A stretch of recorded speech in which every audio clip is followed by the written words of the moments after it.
kami dan seluruh anggota kami di seluruh jajaran menindaklanjuti apa yang menjadi perintah pimpinan, yaitu menumpas habis segala sesuatu yang bersifat ilegal, baik itu illegal logging, illegal fishing, illegal mining, termasuk human trafficking, people smuggling, dan seterusnya.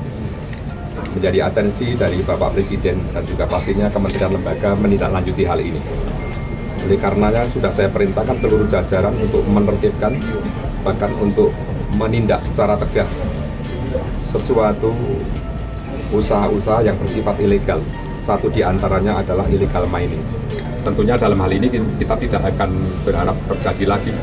Pastinya juga ini yang terakhir terjadi, dan ini justru untuk memberikan shock terapi juga bagi yang lain, para penambang-penambang yang sifatnya ilegal itu untuk menghentikan, karena memang dalam minggu-minggu ini, bulan ini, sampai ke depan kami akan menindak tegas bagi pelanggar-pelanggar, terutama illegal mining yang sifatnya pasti akan merugikan negara dan kita semua.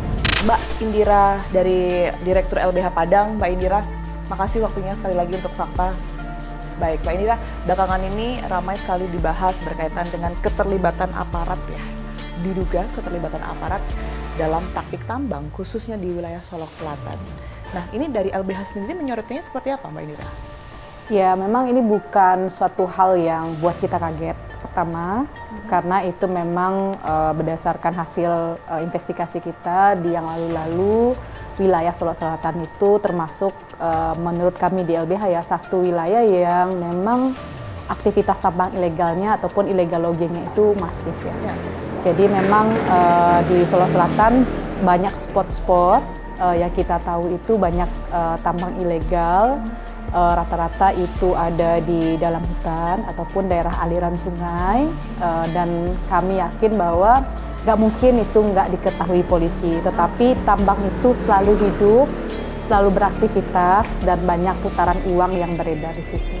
Sehingga beberapa kali hasil investigasi kami, misalnya mereka mengatakan ada setoran-setoran tertentu yang diberikan mulai dari tingkat pemerintahan terendah hingga kemudian juga pada aparat kepolisian. Semacam dana koordinasi seperti itu? Seperti itu, kalau berdasarkan bebeberapa catatan dari warga bisa 35-50 ya, satu payung. 35-50? Sampai 50 juta, satu payung. Oke. Jadi setor per bulan, dan itu yang membuat mereka merasa terproteksi ya terus-terusan, dan bahkan beberapa hasil yang kami temukan ada keterlibatan aparat juga misalnya dalam supporting BBM ke dalam. Ini bisa dipertanggungjawabkan ya Mbak Indira, data-data dari LBH tersebut? Memang beberapa hasil investigasi ini sebenarnya sudah kami laporkan ya, karena sejak 2017 bersama GNPSDA kami mendorong proses pencabutan izin-izin tambang bermasalah di Sumatera Barat. 26 izin tambang kami gugat dan alhamdulillah waktu itu menang, dan 21 izin tambang itu sudah dicabut di tahun 2019 sebenarnya. Tetapi tetap saja tambang ilegal itu berhenti sebentar. Saat kejadian kasus polisi tembak polisi, saya yakin aktivitasnya pasti mereda ini, karena akan ada rekondisi yang diciptakan, dan kemudian akan muncul kembali beberapa waktu begitu, dan itu merusak air kita, merusak hutan kita, dan merusak berbagai sumber daya kehidupan masyarakat di Tapak. Dari hasil investigasi LBH, aparat-aparat ini siapa sebenarnya, dan kemudian ini perannya sudah sejauh apa Mbak Indira? Karena kan kita ketahui kalau tadi berkaitan dengan data dari LBH sudah dari tahun 2017, ini juga bukan hal baru. Mereka semacam on off, kalau seandainya ada sidak atau disoroti mereka. Pertama biasanya mereka akan mengatakan itu tambang rakyat ya. Kami tidak percaya itu tambang rakyat, karena faktanya yang kami temukan satu, banyak aktivitas eskavator di dalam. Sehingga kami mengidentifikasikan tidak tambang rakyat, ada yang pakai eskavator, sangat banyak pakai eskavator, ada yang menggunakan dompeng, dan kemudian ada juga yang kemudian memang biasanya yang kecil-kecil mendulang begitu.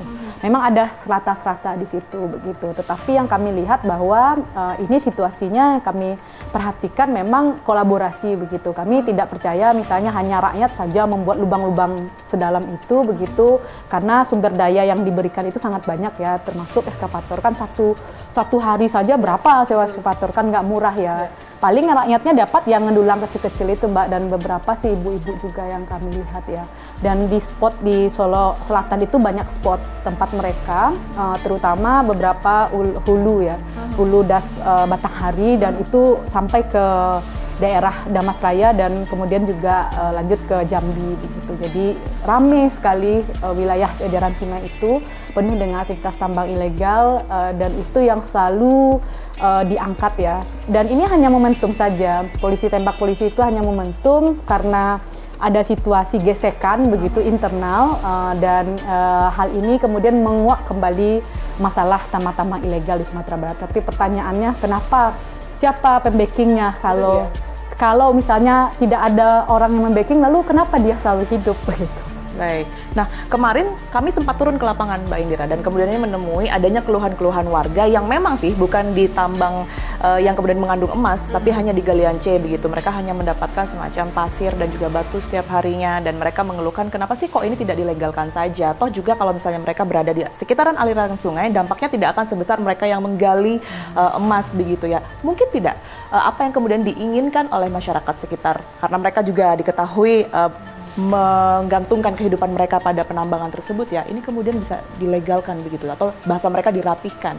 Iya, kan kita harus ini ya, untuk mengurus itu mesti mengajukan izin dan kemudian harus dilihat aspek lingkungannya. Kan kita nggak hanya berpikir soal aspek ekonominya.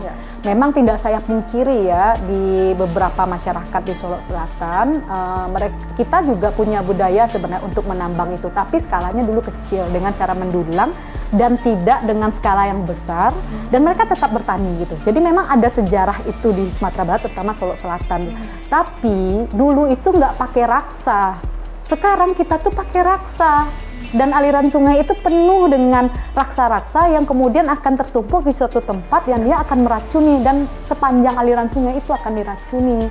Nah, makanya kami pun dari LBH pun ingin mendorong tambang rakyat pun kami ragu. Kenapa? Tambang rakyat kok malah merusak lingkungan? Kan kita juga tidak bisa ya membenarkan bahwa ada aktivitas ekonomi yang merusak lingkungan gitu. Oke, baik Mbak Indira, terima kasih banyak atas pandangannya. Sehat selalu, kita temukan fakta selanjutnya. Dari data yang kami temukan di lapangan, praktik tambang ilegal di Solok Selatan memang marak dilakukan. Hampir seluruh warga sekitar menggantungkan hidupnya pada aktivitas tambang, sekalipun sebagian besar ilegal. Warga berharap izin tambang ilegal dapat dikaji ulang untuk mencari solusi agar wilayah pertambangan rakyat tetap ada dan dikelola rakyat secara legal. Saksikan terus Fakta setiap hari Senin pukul 20 waktu Indonesia Barat, hanya di TV One.